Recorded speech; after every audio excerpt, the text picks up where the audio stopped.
Hi and welcome to Le Studio Marco Primeau. After posting my video about mixing with outboard gear, it triggered a nice discussion on recording.org about delay compensation. Since I wasn't sure about the whole thing, I decided to make some tests and now I present them to you in this video.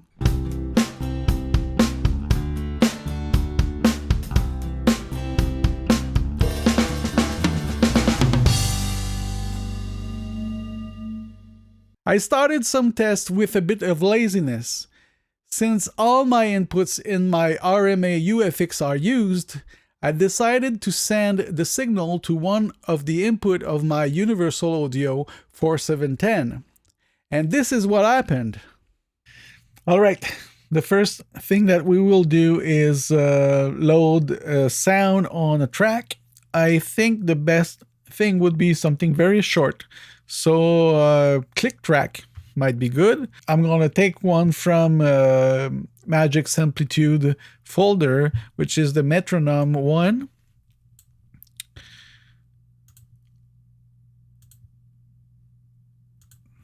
Like this. I'm gonna zoom in a bit. And I'm gonna snap to beats, quarter notes. And I'm gonna align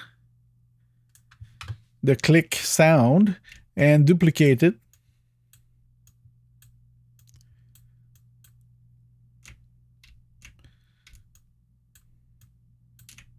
Like this. Let's listen.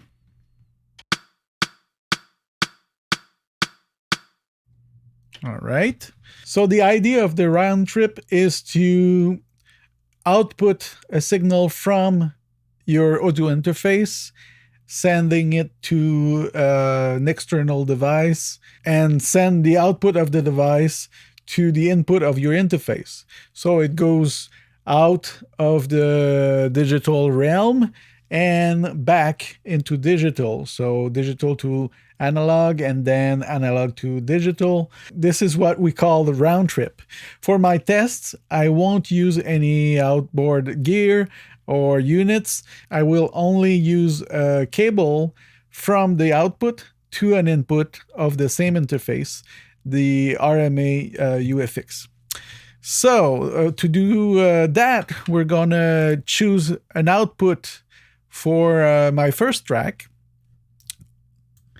On a mixer, I can go at the bottom, and I did set up a few outputs already. We're going to use the Reamp Output. And in my RME mixer, we can see the Reamp software playback here. And I did set up an output called Reamp. This is a physical output. So I did plug a cable from this output to the input A.5 right here. So if I play back,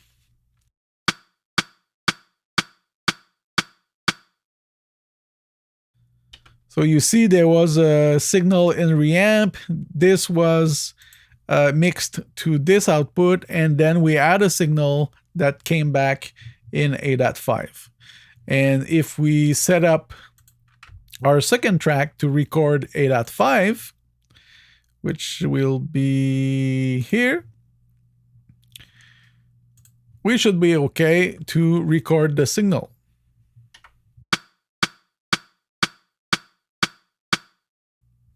All right. Let's zoom in. Oh.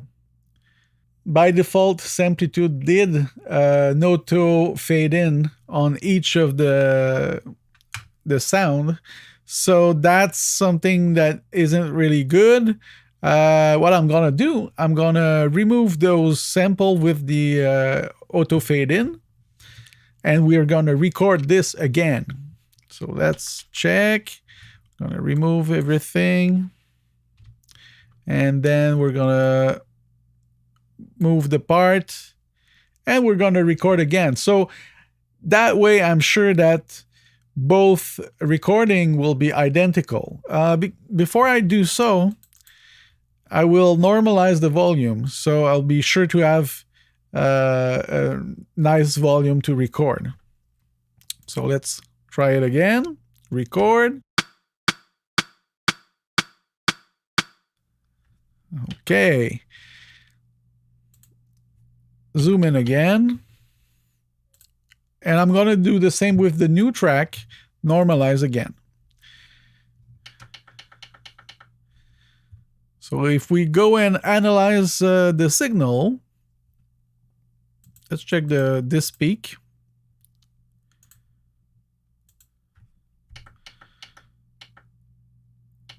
It seems that the polarity is inverted.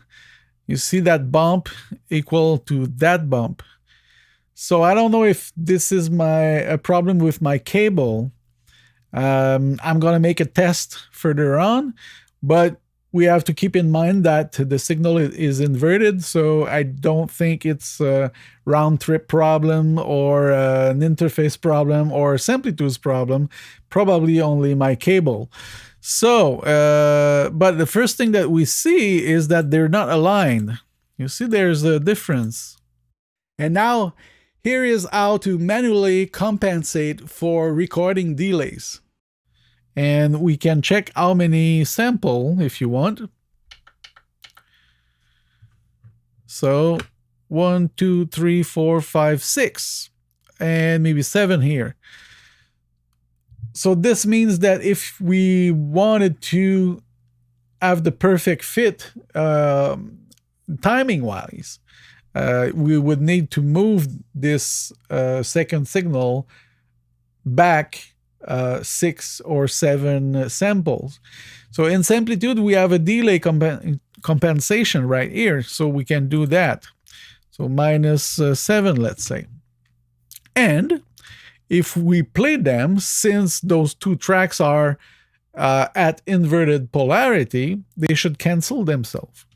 But first, before we do this, we need to readjust the output of the first track to main. The second track is to main also. The volumes are perfect. So let's zoom out. And we're going to do maybe a loop and play.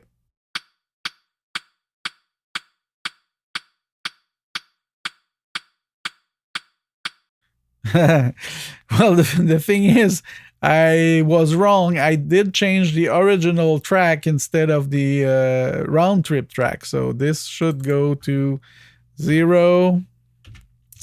And this should go to -7, like this. And we play again.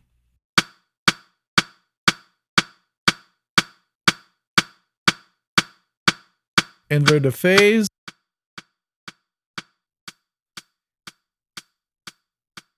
So you see, since the polarity is inverted and the wave file apart is going up and the other one is going down, so they cancel themselves. If we don't use the sample compensation here, the delay compensation, we put it to 0, we can move the track by hand. Just deactivate the magnet and you can freely move the track. So the best thing is to put your playhead somewhere where there's a peak, so it will help you align it. So we will zoom again, and you see we can align it like this. So now they're perfectly in time. And if we listen again,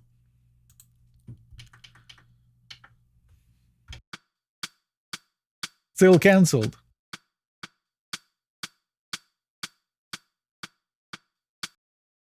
All right, I'm gonna pause the recording and I'm gonna change the cable and see if that's the reason the polarity is inverted. I wasn't surprised about the polarity issue because I'm convinced it's my cable that was responsible.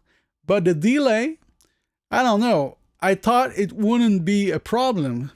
I rarely use external gear after the audio is in the box. You know, what's in the box stays in the box.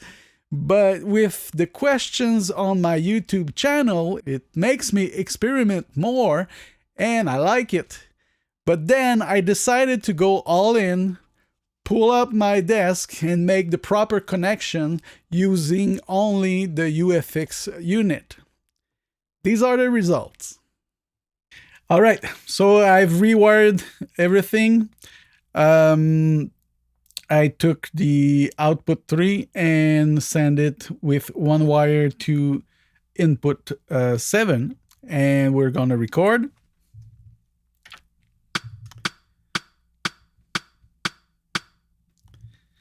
All right. We're going to change the output of the first track to main, so they are both in the same output. And we're going to zoom in.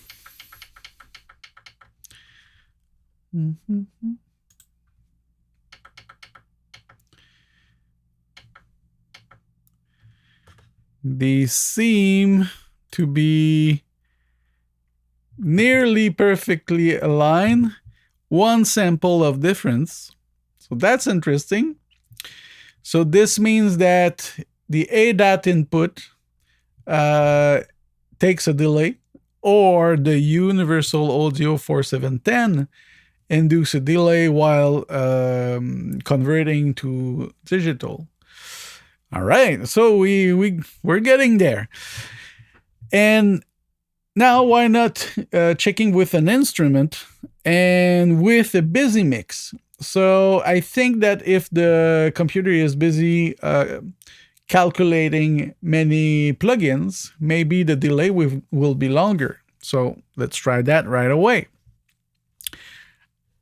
I'm going to save this. And we're going to load a project that I did for another video, me and my crew from Will Evans. This is a rough mix. You can hear just a tiny bit of it.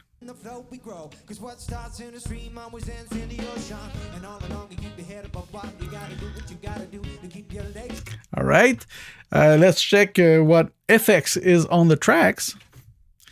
You see there's a lot of things. Some EQs, some compressor, some delay, some reverb, some emulation of classic EQs. So this takes a lot of CPUs usually, and that's it. So what we're gonna do is take just one instrument. Let's take the bass drum, and we're gonna add a new track. So one thing that we will do is remove at least the effects on the bass drum track first. So the bass drum track is here. We'll deactivate the effects bin like this. And then the second track, we will call it RoundTrip. Hit record.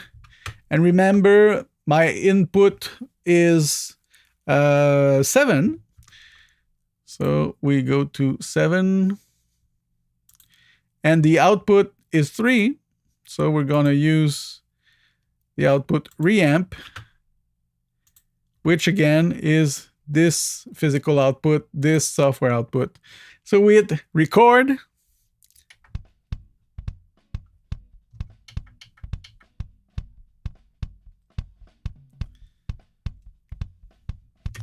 Okay, I think we have enough.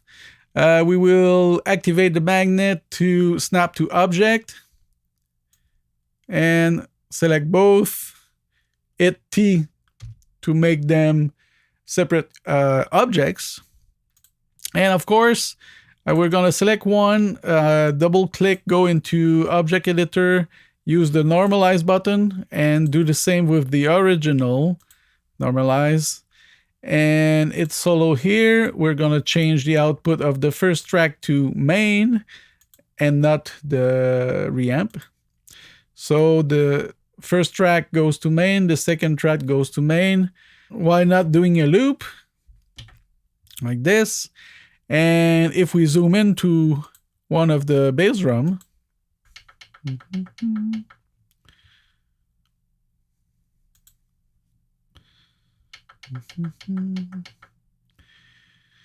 They seem to be aligned.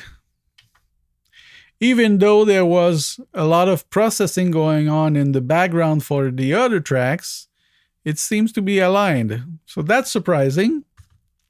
It wasn't the case with the ADAT round trip. So maybe it's the technology of ADAT that takes time. I don't know. So we're going to listen to them.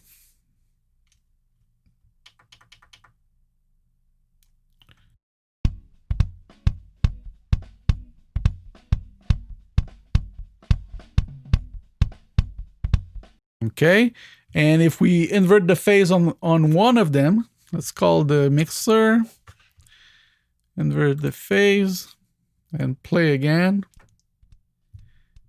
They perfectly null. So that's interesting. If I revert this phase,